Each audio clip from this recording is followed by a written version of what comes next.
Човекот од доверба на Зоран Заев и актуелен прв полицаец Оливер Спасовски најверојатно го превзема кормилото на извршната власт како премиер во техничката влада. Информацијата која Алфа вчера ексклузивно ја објави дека изборот ќе падне токму на него, премиерот Заев не ја демантираше, туку најавува партиски договор за новите имиња. Треба и коалиционите партнери да дадат поддршка за оваа работа.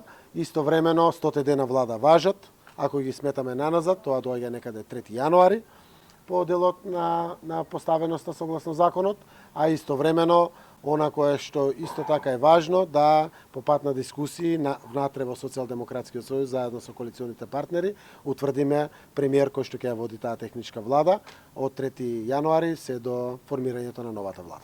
По лидерската, Заев вети дека ќе ги почитува законските процедури за пршинска влада од 100 дена, па најдоцна до 3 јануари треба да си поднесе оставка и да замине од премиерската фотилја. Во тој рок и собранието треба да го именува новиот технички состав. Иако првично инсистираа на брзи избори во декември, портпаролот на СДСМ Костадинов одбива да каже кој бил можното решение за технички премиер. Тоа сега било хипотетичко прашање.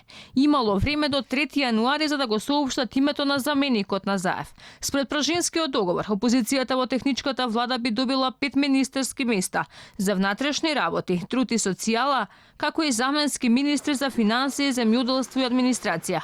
А министерските позиции во овие 3 клучни сектори остануваат во рацете на владеачките СДСМ и ДУИ, а во МВР и труд и социјала ќе имаат заменски министри.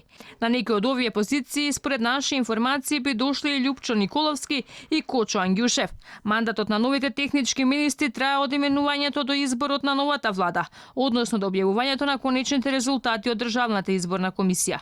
Но секоја одлука која ќе биде донесена во министерствата ќе мора едногласно да биде одобрена и од власта и од опозицијата.